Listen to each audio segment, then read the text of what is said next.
Pero mientras no vivas en la luz de la verdad, vives en la oscuridad de la mentira. Tienes que tener en algún momento de tu vida el valor de ingresar en el terreno iluminado de la verdad.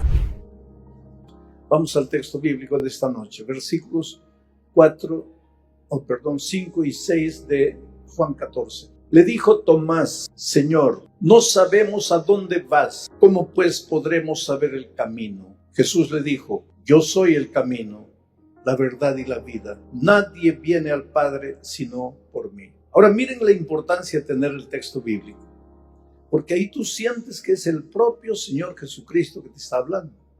El texto dice: le dijo Tomás. Ahora, yo no necesito predicar esta noche un sermón acerca de Tomás, pero tú sabes que Tomás puede ser considerado en la Biblia el símbolo de la duda. Tomás no era incrédulo, porque el incrédulo niega, el incrédulo no acepta, el incrédulo rechaza. Tomás, el problema de Tomás no era la incredulidad, era la duda. Yo creo que esta noche aquí no hay ningún incrédulo. Puede ser que hay gente que, como Tomás, duda. Tomás es el típico ser humano que dice: pruébame, muéstrame. ¿Te acuerdas que después de la resurrección, cuando Jesús se encontró con Tomás? Porque ya le habían dicho a Tomás: Jesús ha resucitado.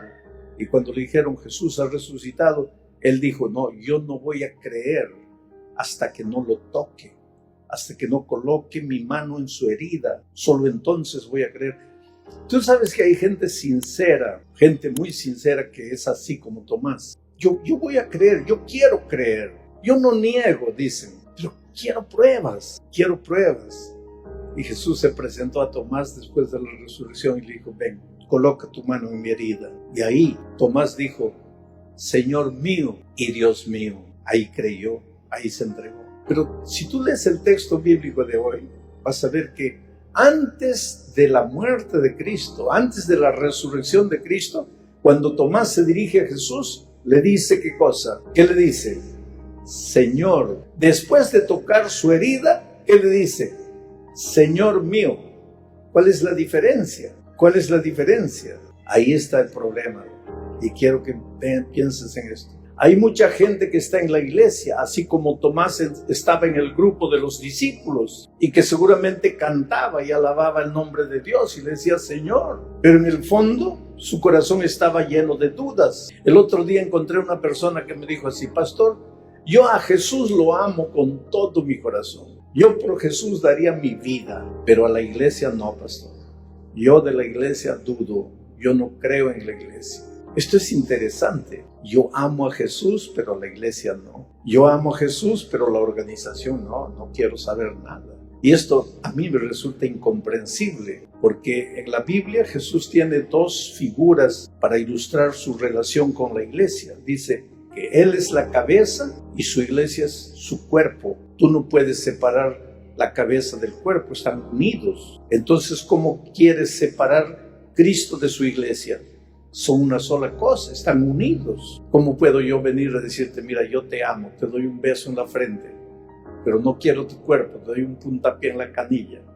¿Qué amor es ese? ¿Qué amor es ese? Señor, yo te amo, pero no quiero saber nada con tu iglesia. No, si tú amas a Jesús, vas a querer amar a la iglesia, porque la iglesia es el cuerpo de Jesús, y eso no lo dijo ningún ser humano, lo dijo el propio Señor Jesucristo. Ahora, otra figura en la Biblia es la figura del esposo y de la esposa. Él es el esposo, la iglesia es su esposa. ¿Cómo sería si yo te invito a mi casa a cenar y te digo: mira, ven, te voy a preparar una cena rica, pero no me traigas a la sinvergüenza de tu esposa, que no la quiero ver? ¿Tú vendrías?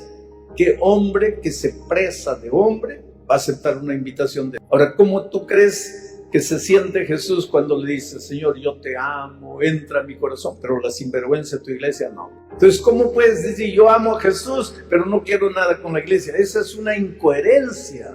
Y hay mucha gente como este hombre que me dijo: yo amo a Jesús, pero no quiero nada con la iglesia. Mucha gente sincera, y esa gente sincera generalmente dice así: no, pero es que en la iglesia hay incoherencias, es que yo veo a muchos pastores predicando una cosa, haciendo otra cosa, Yo veo a muchos hermanos que el sábado están yendo a la iglesia con la Biblia en la mano y durante la semana hacen cosas peor, como si no fueran cristianos. Y eso es verdad. Infelizmente eso es verdad. En la iglesia no hay perfección. Y yo siempre digo, ¿sabes por qué la iglesia no es perfecta? Porque yo estoy en esta iglesia.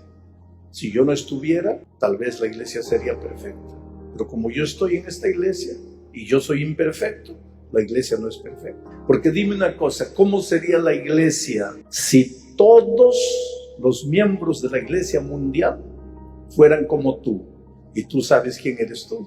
Tú te conoces mejor que nadie. Si todos los miembros fueran así como tú, lindos, maravillosos, pacientes, misericordiosos, que caminan en los caminos, ahí la iglesia sería perfecta, ¿no es cierto? Pues querido, es porque la iglesia tiene gente como tú y como yo, que no es perfecta. Ahora, la sierva de Dios tiene una cita que me impresiona. Dice, débil o defectuosa como la iglesia pueda ser, es la niña de los ojos de Dios. La niña de los ojos de Dios. No te atrevas a tocarla. La iglesia es el cuerpo de Cristo, pero no es perfecta. ¿Y por qué no es perfecta? Porque todavía estamos peregrinando en esta tierra de imperfección. La iglesia hoy es una iglesia militante, una iglesia caminante, una iglesia peregrina. Pero cuando lleguemos al hogar, cuando seamos transformados finalmente por ocasión de la venida de Cristo, entonces la iglesia pasará a ser una iglesia perfecta. Tomás era un hombre que dudaba, amaba a Jesús, pero dudaba. Le llevó un tiempo perder la duda, pero gracias a Dios que a veces en la iglesia hay gente como Tomás que tiene interrogaciones, tiene preguntas, quiere pruebas. Hay gente incrédula que quiere pruebas no para creer, sino para ridicularizar. Por ejemplo, cuando yo era niño, tenía un vecino, adolescente como yo, y me hacía una pregunta. ¿Tú crees en Dios? Le decía, claro. Entonces él me preguntaba, ¿ya te tomaste una cervecita con Dios? No. ¿Y entonces por qué crees en Dios? ¿Ya le diste la mano a Dios? No. ¿Y por qué crees en Dios? ¿Ya jugaste un partidito de fútbol con Dios? No. Entonces no seas tonto. ¿Por qué crees en Dios?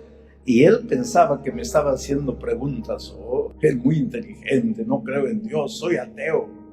Hubo un tiempo en la historia en que ser ateo era ser sinónimo de gente culta, de saber mucho. Y él se consideraba ateo. Un día se enamoró de una chica que era muy amiga mía y quería que le hiciera el puente, ¿no? Que le presentara a la chica, que le hablara bien de la chica. Y él decía, estoy enamorado de ella. Le pregunté, ¿qué es estar enamorado? Pues yo la amo. Pero ¿qué cosa es amar? Es sentir amor. Y entonces llegó mi oportunidad y le pregunté, ¿tú ya te tomaste una cervecita con el amor? No. ¿Cómo voy a tomar cerveza con el amor? ¿Y ya le diste la mano al amor? No. ¿Ya te jugaste un partidito de fútbol con el amor? No seas tonto. Pero ¿te acuerdas que el otro día hablando de Dios me preguntaste? Ahora, si tú nunca tocaste el amor, si tú nunca viste al amor, ¿cómo crees en el amor? Y él me dice, porque yo siento. Sientes el amor, por eso crees en Dios, en el amor. Y en Dios, hermano, no me pidas que yo te pruebe a Dios. Yo no te puedo probar a Dios. Dios es Dios. Yo no lo puedo llevar a Dios a un laboratorio, a un microscopio. Dios es Dios. Dios está por encima de mis dudas, de mi incredulidad, Dios es Dios, soberano, eterno. Pero yo creo en Dios, yo lo siento todos los días, yo vivo porque Dios existe. Yo ando porque hay un Dios que me protege, me cuida. ¿Cómo puedo negar la existencia de Dios? Pero gracias a Dios que en la iglesia muchas veces hay Tomases que dudan, porque la duda nos ayuda a investigar, nos ayuda a estudiar más la palabra de Dios. Y te digo, en la Biblia hay respuesta para todas las inquietudes. En la Biblia hay respuesta para todas las dudas. No tengas miedo de preguntar, pero tampoco tengas miedo de colocar la cabeza en el fondo de la Biblia. Estudia, analiza, piensa. Con oración, arrodíllate, dile, Dios mío, yo tengo dudas, pero el pastor dice que en la Biblia hay respuesta para todas las dudas. Entonces voy a leer, enséñame, muéstrame. Y tú vas a ver cómo Dios te revela su palabra, porque Dios es Dios. Acabo de volver de un país árabe, musulmán, no hay un miembro de iglesia, no hay un miembro de iglesia. No voy a dar el nombre del país para proteger a nuestros misioneros, pero nuestros misioneros, tenemos un grupo de misioneros, ahí nadie sabe que son pastores. Ellos entraron al país como entrenadores de fútbol, como profesores de inglés, como empresarios, abrieron una tiendecita que vende libros de salud, en fin, nada de religión. Ellos son pastores, pero nadie sabe que son pastores, son hombres jóvenes, tienen niños pequeños de 4, 5, 6 años. Corren riesgo de vida si los descubren. Entonces, ¿cómo van a evangelizar esos países?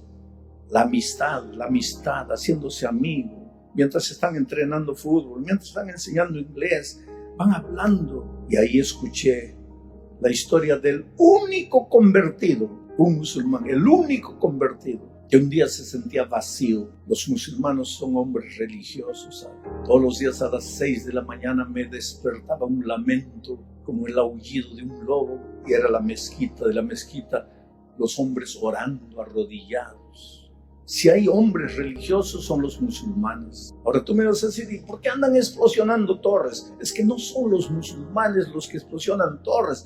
Es un bando de chiitas radicales que hay en todas las iglesias, inclusive la nuestra. Hay un grupo de gente que no piensa, fanática, radical, intransigente. Pero los musulmanes en general son religiosos. Oran 5 veces al día. Andan cargando una alfombrita, la colocan en el suelo. No tienen vergüenza de arrodillarse, de orar, de clamar a Dios, a su Dios, Alá. El nombre del Dios es Alá, que es nuestro mismo Dios, Jehová.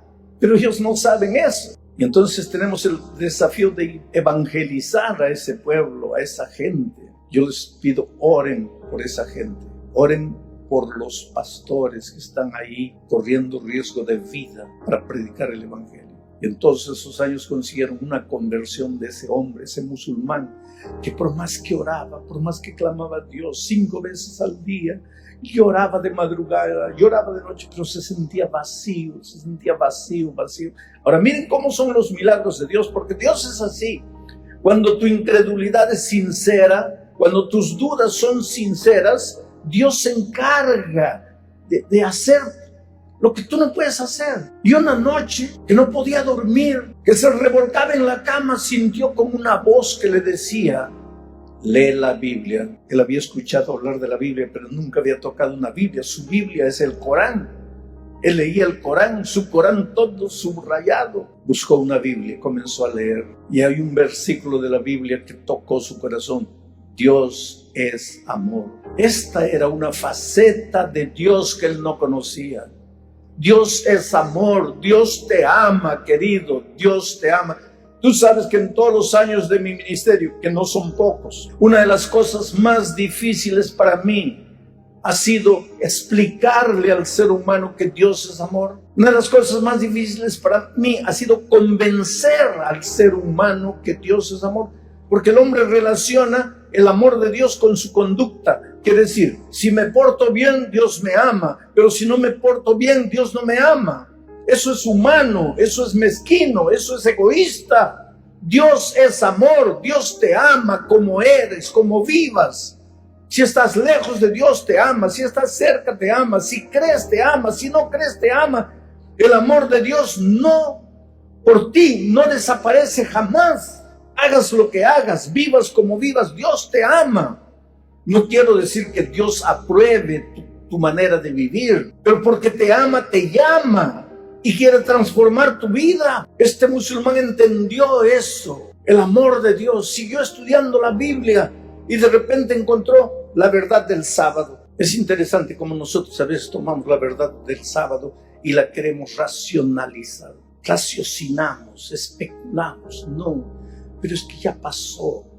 De los 10 mandamientos, 9 valen. Solo el sábado pasó. Porque si eres cristiano, no matas. Si eres cristiano, no robas. Si eres cristiano, no adulteras. Si eres cristiano, solo el sábado no vale. Todo lo demás vale. ¿Cómo es posible? Algo está mal ahí. Y este hombre sincero comenzó a estudiar, encontró la verdad del sábado y decía, pero ¿quién guarda el sábado? Nadie guarda el sábado. Lógicamente en el país de él nadie guarda el sábado. Y entonces comenzó a clamar en su corazón, en su sinceridad a Dios, Señor, muéstrame tiene que haber un pueblo que guarda el sábado, tiene que haber gente que guarda el sábado. Y una noche lloraba, y la otra noche clamaba, y otra noche, y una noche soñó una dirección, y cuando despertó, la dirección estaba fijada en su mente. Era viernes de noche, se levantó el sábado de madrugada, no podía olvidar la dirección, y se fue a buscar la dirección, y cuando llega, encuentra a nuestros misioneros allí, reunidos en una casa, guardando el sábado. Parece novela. Pero Dios es así, Dios te sigue, Dios te persigue, Dios tiene un plan para tu vida. Y cuando tu corazón está lleno de dudas sinceras, Dios hace milagros para alcanzarte. Ahí está Tomás. Le dijo, Señor, no sabemos a dónde vas. ¿Cómo no sabemos a dónde vas? No acababa en el versículo 4 de decirle, Señor, ustedes saben el camino. Y ahora él dice, no sabemos a dónde vas. A veces tenemos que tener paciencia con gente que escucha la palabra, pero no entiende. Porque, ¿sabes por qué es esto? Porque nuestra mente es carnal, es humana. Nuestra mente entiende rapidito cualquier cosa. Especialmente cuando te cuentan un chiste colorado, rapidito lo entiendes. Pero cuando lees la palabra de Dios, no entiendes. Porque el enemigo te oscurece la mente para no entender la palabra. Es por eso que tienes que suplicarle a Dios, dame una mente receptiva, una mente capaz de entender. Señor, le dijo Tomás, no sabemos a dónde vas. ¿Cómo pues podemos saber el camino? Ahora dime una cosa. Después del mensaje de ayer, que está en los versículos 1, 2, 3, entrando al mensaje de hoy, cuando Tomás le dice al Señor, Señor, muéstranos el camino, ¿de qué camino está hablando? Tomás, a ver, ayúdenme, quiero enseñarles a estudiar la palabra. ¿De qué camino está hablando? ¿Camino hacia dónde? De acuerdo al texto de ayer, Tomás pregunta el camino hacia dónde? Hacia la casa del Padre. ¿Y dónde es la casa del Padre? En el cielo. Y Jesús en los versículos anteriores no les dijo, no se turbe vuestro corazón, creéis en Dios, creed también en mí. En la casa de mi Padre muchas moradas hay, si así no fuera os lo hubiera dicho. Voy pues a preparar, y cuando preparare volveré y os tomaré a vosotros para que donde yo estoy. Ahora Tomás le pregunta, ¿y cuál es el camino para la casa del Padre? ¿Cuál es el camino para llegar al hogar? Y ahí viene la respuesta sorprendente de Jesús. Yo soy el camino, yo soy la verdad, yo soy la vida.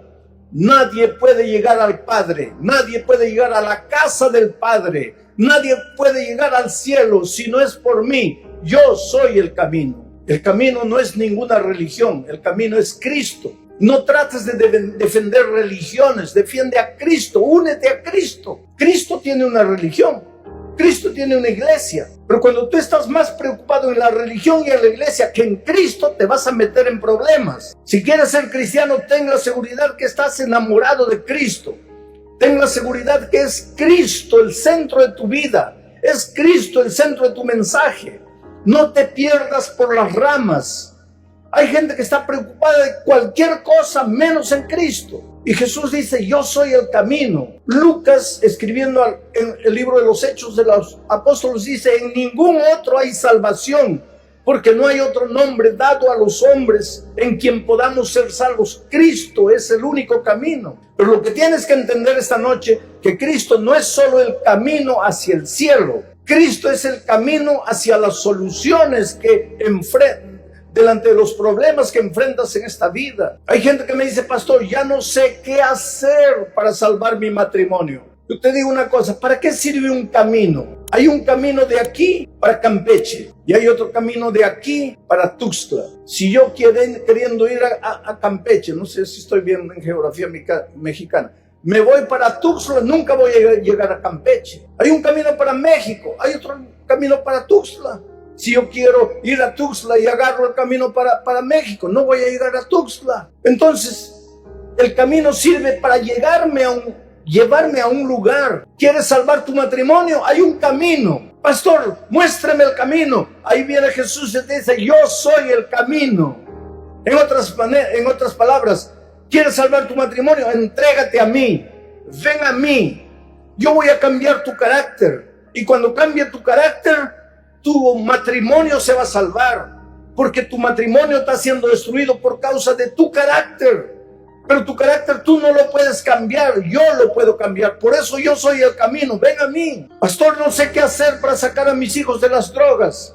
Pues necesitas conocer el camino es Cristo. Y es un camino de verdad, pero la verdad hay que aprenderla. Para que la verdad te sirva hay que aprenderla. Y tú sabes lo que es aprendizaje. Aprendizaje es salir del terreno que conoces para pisar el terreno que no conoces. Ese pisar el terreno que no conoces, eso es aprender. Porque si tú te mueves solo dentro de lo que conoces, no aprendes. Eso ya lo sabes. Tienes que salir del terreno que conoces. Pero este pisar da miedo. Por eso es que mucha gente no quiere aprender. Por eso es que mucha gente tiene miedo de la verdad. Por eso es que mucha gente tiene miedo de la palabra de Dios. Pero mientras no vivas en la luz de la verdad, vives en la oscuridad de la mentira. Tienes que tener en algún momento de tu vida el valor de ingresar en el terreno iluminado de la verdad. Y esa verdad es Cristo. Y Cristo no es relativo. Por lo tanto, la verdad no es relativa. Esa historia de que cada uno tiene su verdad no es verdad. Porque la verdad es absoluta. Porque Cristo dice, yo soy la verdad. Y Cristo es absoluto. Cristo no es más o menos. Cristo no es uno hoy, mañana otro. Cristo no cambia de acuerdo a las edades, a los tiempos, a las circunstancias. Cristo es Cristo, eterno, absoluto, Dios, uno con el Padre y con el Espíritu. Y si Cristo es la verdad, pues la verdad es absoluta. Pero hoy día no es políticamente correcto hablar de verdad absoluta. Es más bonito decir que cada uno tiene su verdad. Pero cuando tú dices cada uno tiene su verdad, estás haciendo la verdad como el agua del mar. ¿Cómo te puedes agarrar del agua del mar? Pero cuando Cristo es tu verdad y Cristo es absoluto, Él es la roca y te agarras de la roca. Y entonces puedes resistir los vendavales de la vida porque tu verdad es absoluta. Porque tu Cristo es la roca. No es hoy una cosa y mañana es otra cosa. No es agua del mar, es roca. Por eso yo busco mi Cristo, mi verdad absoluta. Y muchas veces tengo que dejar mis temores para confrontarme con Cristo. Porque cuando me acerco a Cristo, ilumina mi vida. Y veo mis defectos. Y veo las cosas que tengo que dejar. Y veo las cosas que tengo que cambiar. Y esto es doloroso para mí. Pero debo hacerlo. Si quiero paz en mi corazón. Y si quiero ser feliz. Por eso Jesús dice, yo soy el camino. Yo soy la verdad. Y dice más, yo soy la vida. Queridos, la vida no es un pedazo de tiempo que el corazón respira, que el corazón late, que el pulmón respira. No, la vida es Cristo. ¿Pero por qué Él es la vida? Ahora vas a entender por qué Jesús es la vida. Ustedes saben que todos pecamos y estamos destituidos de la gloria de Dios. No necesito probarles eso. Ustedes conocen la palabra. San Pablo dice, por cuanto todos pecamos y estamos destituidos de la gloria de Dios. Y después Pablo vuelve a repetir. Dice, el salario, la paga del pecado es la muerte. La paga del pecado es la muerte. Todos hemos pecado. La Biblia es contundente cuando dice, no hay justo ni siquiera uno. Todos pecamos y estamos destituidos de la gloria de Dios. Isaías 1 dice, desde la cabeza hasta los pies en nosotros todo es llaga podrida. Estamos perdidos, condenados a muerte eterna. Todos pecamos. Pablo dice de los pecadores de los cuales yo soy el primero. Y esta noche yo diría, yo soy el segundo. Y no sé quién aquí se candidata a ser el tercero. Todos hemos pecado. No hay justo uno. Puedes haber conocido la palabra de Dios. Puedes intentar caminar en los caminos de Dios. Pero eres un miserable pecador. Y continúa haciéndolo para que sientas la necesidad de Cristo. Porque el día que te consideres perfecto, ya para qué Cristo. El día que te consideres bueno, entonces para qué Cristo. Es bueno que te sientas pecador. Es bueno que tus buenas intenciones acaben en nada, para que aprendas a depender únicamente del Señor Jesucristo. Todos pecamos. Todos tenemos que morir. Y ahora viene Jesucristo y dice, pero yo soy la vida. ¿Qué quiere decir eso? Voy a pedir que coloquen el texto Romanos capítulo 6, versículo 3. Este es un texto interesante, es una pregunta que Pablo hace. Dice, ¿no sabéis que todos los que hemos sido bautizados en Cristo Jesús, hemos sido bautizados en su muerte. Interesante. Todos nosotros hemos pecado y todos debemos morir. Pero Jesús vino a este mundo y no pecó y no tenía por qué morir. Él dijo, ¿quién me redarguye de pecado? O sea, ¿quién me muestra un pecado? El escritor de Hebreos dice que Él fue tentado en todo, pero sin pecado. Cristo fue tentado en todo lo que tú y yo somos tentados, pero Él no cometió un pecado. Él nunca cayó, Él nunca falló. Por lo tanto, si la paga del pecado es la muerte, la paga de la obediencia es la vida. Cristo merecía vida, pero ¿por qué murió? Nosotros merecemos muerte. ¿Y por qué estamos vivos? Porque Cristo es la vida. Cristo murió en tu lugar para que tú no murieras. Cristo descendió a la miseria de esta vida para que tú no descendieras. Cristo conoció la tumba para que tú no murieras eternamente. La muerte de Cristo. Él te amó tanto, querido, que murió por ti. Y en las horas de soledad y tristeza, cuando sientas que todo el mundo te ha abandonado, cuando sientas que nadie te ama en esta vida, cuando tú mismo te mires en el espejo de la vida y te desprecies por lo que eres, cuando hayas caído una vez y otra vez y le hayas pedido perdón muchas veces a Dios a tal punto que ya no crees que Dios te pueda perdonar, cuando tus fuerzas hayan fallado, cuando descubras que tu dominio propio no vale nada, recuerda que Dios te ama.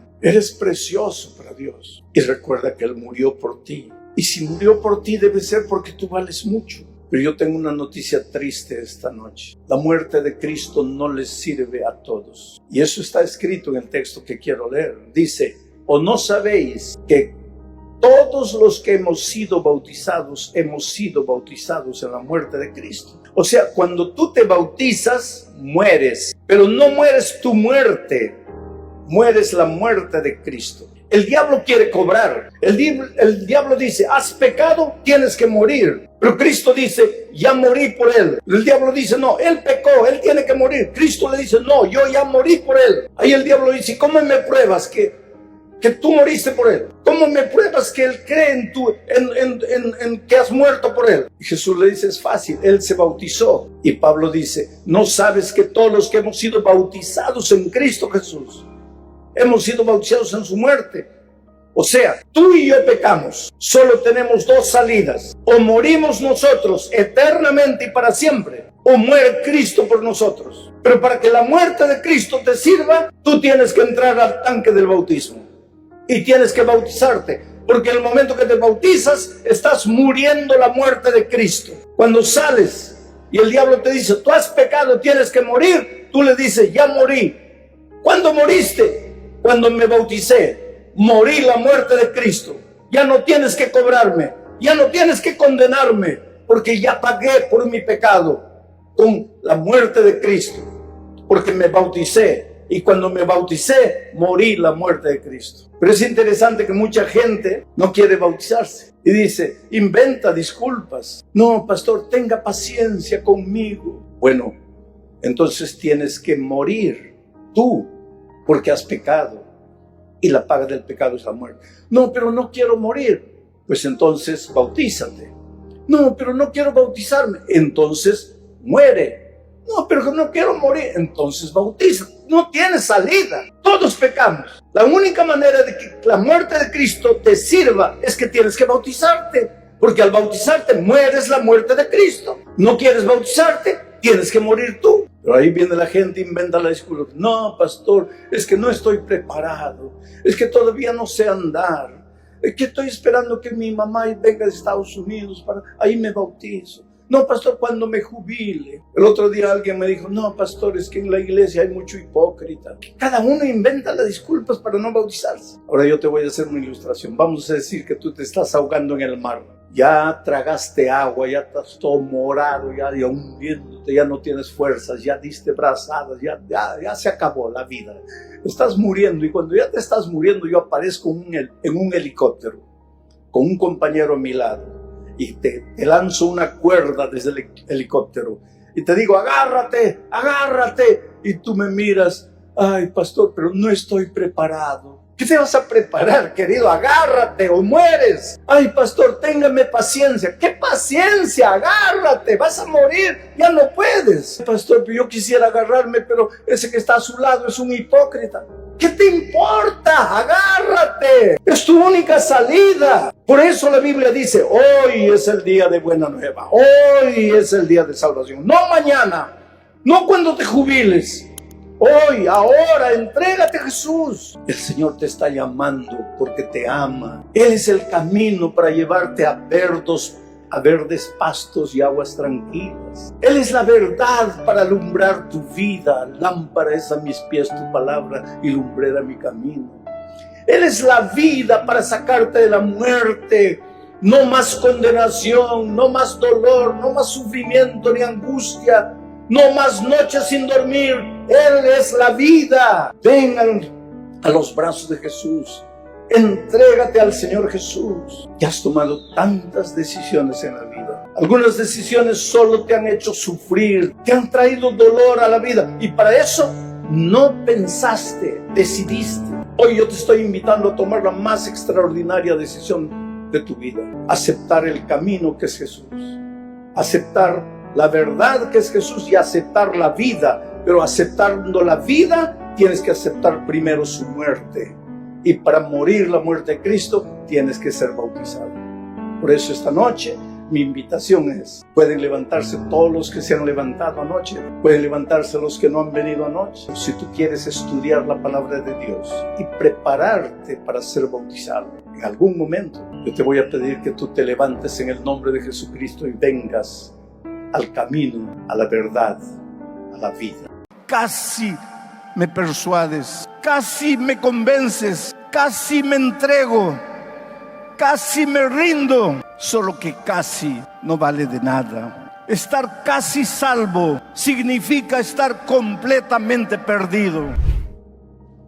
Muy bien, queridos, vamos al texto bíblico, el libro de los Hechos de los Apóstoles, capítulo 26. Vamos a leer los versículos 27, 28 y 30. Voy a ir leyendo versículo por versículo y vamos a analizar. Antes de la lectura del texto, quiero contar para ustedes el contexto, para que ustedes entiendan el texto. Y el contexto es el siguiente. Pablo había sido preso por los judíos. Ya estaba preso 2 años, injustamente, porque acusaban a Pablo de querer destruir los fundamentos de la religión judía, lo cual era mentira. Los judíos no querían comprometerse, querían decir que ellos eran inocentes, que ellos no le estaban haciendo nada al apóstol. Entonces llevaron el problema para las autoridades políticas. En ese tiempo Festo era el gobernador de toda aquella área, y el rey Agripa estaba de visita por ese territorio. Y entonces Festo, el gobernador, en la cena de la noche anterior le dijo al rey Agripa: tengo un problema y no sé si tú me puedes ayudar. ¿Cuál es el problema? Tengo un prisionero ahí hace 2 años. Los judíos lo acusan de querer derribar los fundamentos de la religión judía. Y yo no sé qué hacer. Él es ciudadano romano, además de ser judío, y ha exigido que lo llevemos a Roma para ser juzgado en Roma. Y ya que tú estás de visita por aquí, rey Agripa, por favor ayúdame. Así marcaron un encuentro para el día siguiente. El lugar estaba lleno de gente de gala, gente vistiendo alhajas, joyas, gente poderosa, gente de mucho poder. Cuando se abrieron las puertas y entró el apóstol Pablo encadenado, con ropas de prisionero. Pablo no sabía para qué lo estaban llevando. El rey Agripa quería saber quién era Pablo y hubo un diálogo entre ellos. Como parte de ese diálogo viene el texto que vamos a leer ahora, para que ustedes entiendan. Vamos al texto. Versículo 27. Después de hablarle de su propia experiencia, Pablo le pregunta al rey Agripa: ¿crees, oh rey Agripa, a los profetas? Y le afirmó: yo sé que crees. La primera parte de mi mensaje esta noche tiene que ver con el verbo creer, creer. Y les voy a contar una interesante historia. El otro día en un lugar por ahí, en algún país del mundo, el pastor vino al camarín donde yo me estaba preparando para la predicación y me dijo: mire, hay una señora que está llorando y desea hablar con usted. Y yo quisiera que usted le dé un tiempo, porque esa señora ya ha estudiado toda la Biblia, ya conoce el mensaje, pero no quiere bautizarse. ¿Sabes que hay mucha gente que no entiende lo que es el bautismo? El otro día alguien, por ejemplo, me dijo: yo no quiero bautizarme porque no quiero cambiar de religión.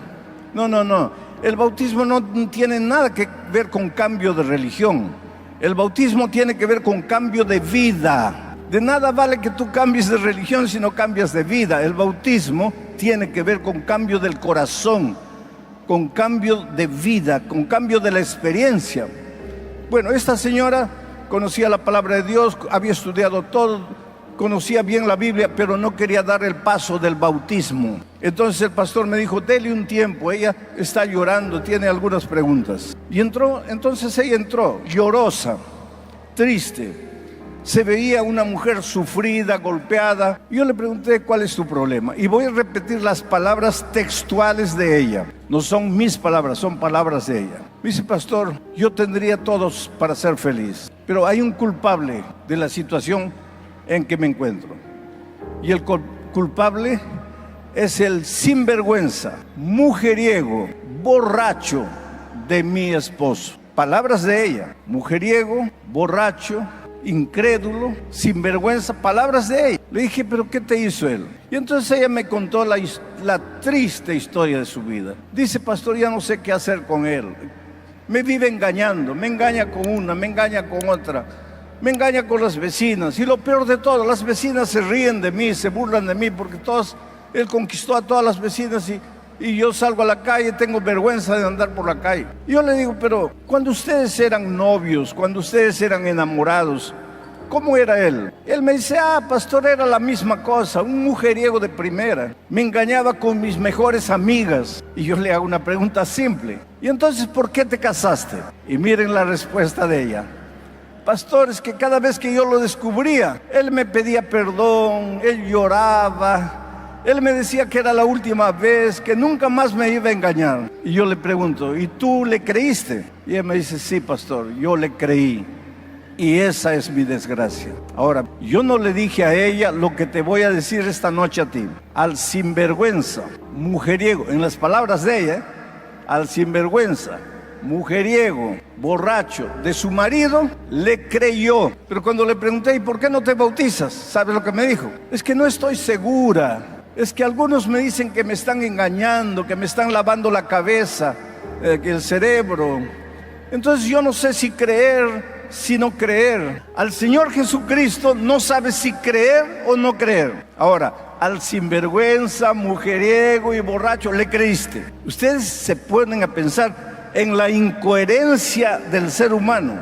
Somos incoherentes. Creemos con una facilidad. El celular toca, abres un mensaje: te acabas de ganar un carro Fiat 0 kilómetro, pero mándanos 2,000 para los gastos de la documentación. Tú inmediatamente mandas los 2,000. A Jesús no le crees, al estafador le crees. ¿Por qué seremos así los seres humanos? Los hombres pueden decirnos lo que quieran, les creemos, pero cuando Dios nos habla, será verdad, no será verdad. ¿Cómo será? Es por eso que de unos años atrás me he propuesto no predicar sin tener el texto bíblico abierto, porque quiero que ustedes vean lo que está escrito, para comprobar que no les estoy predicando lo que yo imagino, lo que yo creo, sino que estoy leyendo el texto bíblico y comentando el texto bíblico. Aquel día Pablo se encontró frente al rey Agripa. El rey Agripa era un hombre poderoso, era rey, tenía coronas, una corona, mientras que Pablo era un pobre prisionero. En lugar de una corona tenía cadenas en sus manos y en sus pies. El rey era soberano, Pablo era un pobre esclavo, prisionero. Sin embargo, el rey era un hombre desesperado y vacío. ¿Tú crees que él permitió ver a Pablo, o que él aceptó ver a Pablo porque él iba a resolver el problema en que Pablo se encontraba. No, él tenía autoridad para hacerlo, pero no se atrevió a resolver el problema porque iría contra los judíos. Entonces, si él no iba a resolver ningún problema, ¿para qué aceptó verlo? Por un simple motivo: él había oído hablar del Señor Jesucristo. Cuando Jesús estuvo en esta tierra, encontró gente destruida, acabada, vacía, y la restauró, porque el Evangelio restaura. Cuando Cristo estuvo en esta tierra, encontró ciegos, paralíticos, mudos, los hizo ver, los hizo andar, los hizo hablar, porque el Evangelio restaura. Cuando el Señor Jesús estuvo en esta tierra, encontró cadáveres y los resucitó, porque el Evangelio te resucita, el Evangelio te hace de nuevo. Tú puedes estar en el fondo del precipicio, tú puedes estar amarrado a todos los vicios del mundo, pero el Evangelio tiene poder para libertarte y para restaurarte y para hacerte de nuevo. Y Agripa sabía de eso. Y Agripa sabía que Pablo estaba preso por predicar al Señor Jesucristo. Y ahora Agripa quería oír del Señor Jesucristo. Era un pobre hombre vacío. Su esposa, que estaba con él en aquella ocasión, era su propia hermana. Pobre Agripa vivía en un pecado de incesto. En las noches no tenía paz. Tú sabes que una de las tragedias de esta vida, ¿sabes cuál es? Es que cuando salimos por la calle, todos ven nuestro rostro, nuestra ropa, ven nuestras expresiones, pero no tienen la capacidad de ver nuestro corazón. A veces de mañana te despiertas lleno de problemas, discutes con el esposo, o con la esposa, o con los padres, o con los hijos. Tienes un montón de deudas para pagar. O estás corriendo peligro de perder el empleo, o tienes dificultad en el trabajo, pero te levantas y sales a la calle y sonríes para todo el mundo. Buenos días, ¿qué buenos días? Es el peor día de tu vida, pero buenos días. La gente nos ve riendo, pero por dentro estamos llorando. La gente no tiene la capacidad de ver lo que hay en tu corazón. En este mismo momento, muchos están aquí, tal vez por un compromiso social. El otro día, un muchacho vino llorando a frente, entregando su vida a Cristo, y me dijo: pastor, yo soy un ateo, yo no creo en Dios, yo no creo en nada, pero esta noche vine porque me gusta una joven de la iglesia y yo quiero conquistarla. Y ella me invitó, y yo no vine porque quería oír hablar de Dios. Yo no creo en la Biblia, yo no creo en nada, yo vine para conquistarla. Pero no importa el motivo por el que hayas venido. La verdad es que esta noche estás aquí y te vas a confrontar no conmigo, te vas a confrontar con la palabra de Dios, te vas a confrontar con el Espíritu Santo que toca tu corazón, que trabaja en tu corazón. Y aquel muchacho esa noche fue tocado por el Espíritu de Dios. El rey Agripa llamó a Pablo, dialogaron. Pablo no le predicó un sermón, Pablo le contó su propia experiencia. Tú sabes que el mejor sermón que alguien puede predicar no sale de la boca, sale de la vida.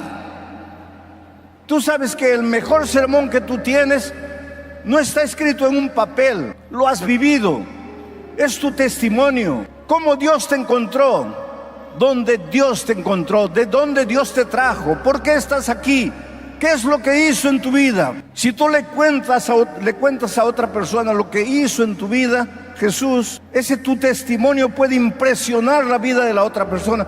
Y fue lo que sucedió con Agripa y Pablo. Pablo le dijo: rey Agripa, yo era un perseguidor de cristianos. Yo los perseguía, los prendía y los llevaba para ser juzgados y condenados. Pero yo era sincero, yo perseguía cristianos con toda sinceridad. Yo creía que le estaba haciendo un favor a Dios. Ahora mi pregunta es: ¿eres un hombre sincero con Dios? ¿Eres una mujer sincera? ¿Los sinceros podemos equivocarnos? ¿Existe en la Biblia salvación por la sinceridad? ¿Tú crees que tu sinceridad es garantía de salvación? Tu sinceridad acaba cuando te confrontas con el espejo de la palabra de Dios. Hasta que tú no sabías lo que estaba escrito, eras sincero. Pero cuando te deparas con la verdad, tu sinceridad acabó. A partir de ahí tienes que tomar una decisión. Pablo era un hombre sincero y con toda sinceridad perseguía a los cristianos. Y un día, a mediodía, camino de Damasco, montado en su caballo, el texto bíblico no dice caballo, pero los perseguidores en ese tiempo andaban montados en caballos.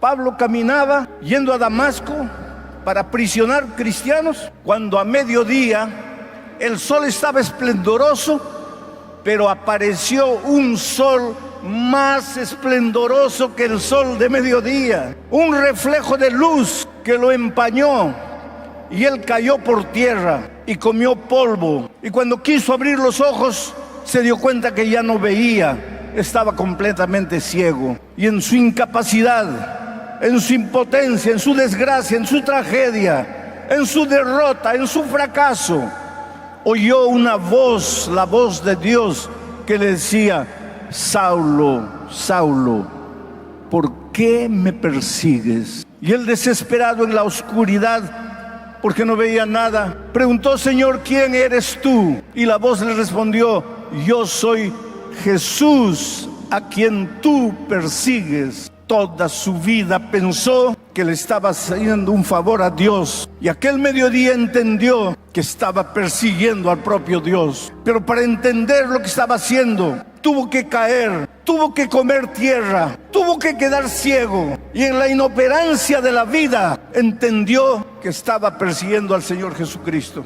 Yo conozco hombres que durante años pensaron que estaban persiguiendo a la propia esposa por ser ingenua y acreditar en la palabra de Dios, hasta que un día cayeron enfermos, y en medio del dolor y de la enfermedad entendieron que no estaban persiguiendo a la esposa, estaban persiguiendo al Señor Jesucristo. Yo conozco gente que a voz en cuello gritaba y se ufanaba diciendo que no acreditaba en Dios, pero cuando el niño que amaba estaba entre la vida y la muerte, cayó de rodillas al suelo y dijo: Señor, la ciencia médica dice que no hay remedio para mi hijo, y yo siempre he dicho que tú no existes, pero si tú no existes, mi hijo va a morir. Entonces, por favor, ten piedad de mí, levanta a mi hijo. Y Dios hizo milagros. Qué pena que muchas veces, para entender que estamos huyendo del Señor Jesucristo, tenemos que conocer el lado oscuro de la derrota y del fracaso. Qué pena que para entender el camino de maldad, de rebeldía, de terquedad que estamos siguiendo, muchas veces tenemos que quedarnos solos en la vida, sin amigos, sin familia, sin dinero, sin valores, sin principios. Cuando el viento de la indiferencia sopla y castiga tu rostro, cuando humanamente no sabes para dónde ir, no sabes qué hacer, entonces levantas al cielo y dices: Señor, ayúdame. Mi padre, que ya descansa en Cristo, durante años dijo no, no, no. En unas vacaciones que yo retorné de Brasil, ya lo encontré en situación delicada. 2 meses después que yo partí, él descansó. Pero un día que yo estaba a solas con él, le pregunté: dime una cosa, toda tu vida le dijiste no a Jesús. ¿Qué es lo que te llevó a decirle sí? Porque yo bauticé a mi padre y yo tuve la alegría de entrar al tanque del bautismo para bautizar a mi propio padre, que toda su vida había dicho no. Y mi padre, que era un hombre duro y que pocas veces lloraba, aquel día yo vi 2 lágrimas rodando por sus mejillas. Y me dijo: hijo, mientras yo estaba en pie, solo podía contemplar el plano horizontal. Pero un día caí en la cama, y aunque no quería, tenía que mirar para arriba, y encontré a Dios. Yo te pregunto esta noche: ¿qué esperas tú para aceptar al Señor Jesucristo? ¿Qué esperas tú para reconocer que a tiempo estás huyendo de Él? ¿Qué esperas tú para abrir la palabra de Dios y descubrir cuál es el plan de Dios para tu vida? Hoy día tienes salud, tienes vida, estás en el plano horizontal. Hoy día tal vez tus ojos solo contemplan lo que está en esta tierra. ¿Esperas caer en cama para levantar los ojos al cielo? Hoy es el día de buena nueva. Hoy es el día de salvación. Entonces, vamos al texto de nuevo, para que veas la respuesta de Agripa delante del mensaje del testimonio de Pablo. Entonces Agripa dijo a Pablo: por poco me persuades a ser cristiano. Mientras Pablo hablaba de su testimonio, el Espíritu de Dios trabajó en el corazón de Agripa. Lo sacudió, como te está sacudiendo a ti en ese momento, porque el Espíritu de Dios está trabajando. Lo que perturba tu emoción, tus sentimientos, no son mis palabras, es el Espíritu de Dios trabajando en ti. Y eso fue lo que sucedió con Agripa. Él tembló, y después que Pablo habló, él respondió: casi me persuades, casi me convences, casi me entrego, casi me rindo. Solo que casi no vale de nada. Estar casi salvo significa estar completamente perdido. No existe el evangelio del casi. O te entregas o no te entregas. O le dices sí o le dices no. Cristo es el elemento catalizador. Cuando Él regrese a esta tierra, no va a encontrar ovejas, cabritos, elefantes, jirafas. Solo ovejas o cabritos. Solo vírgenes prudentes o insensatas. Solo aquel que construyó en la arena o construyó en la roca. No hay todos, no hay muchos. Solo tienes dos opciones: o le dices sí o le dices no. Agripa buscó una tercera opción: casi no es opción. Casi salvo es estar completamente perdido. Y miren lo que dice el versículo siguiente. Volvamos al texto. Cuando había dicho estas cosas, el rey Agripa se levantó, y el gobernador Festo también se levantó, y Berenice, la esposa hermana, también se levantó, y los que se habían sentado con ellos también se levantaron. Pero ¿sabes para qué se levantaron? Para salir sin aceptar el evangelio de Cristo. Esta noche yo te voy a pedir que te levantes, pero no que te levantes para salir. Te voy a pedir que te levantes para venir, que te levantes para entregarte a Jesús, para rendirte a Él. Yo estaba predicando en un país que guardo en mi corazón con mucho cariño. Hace 2 años atrás casi morí en ese país. El Señor me levantó de la muerte. En un país extraño, en un país distante, que no hablaba mi lengua, cuya lengua yo no hablaba, incomunicado. Yo sentí que se aproximaba la hora de mi descanso. Pero hace años atrás fui a hacer una campaña evangelística a Kiev, la capital de Ucrania.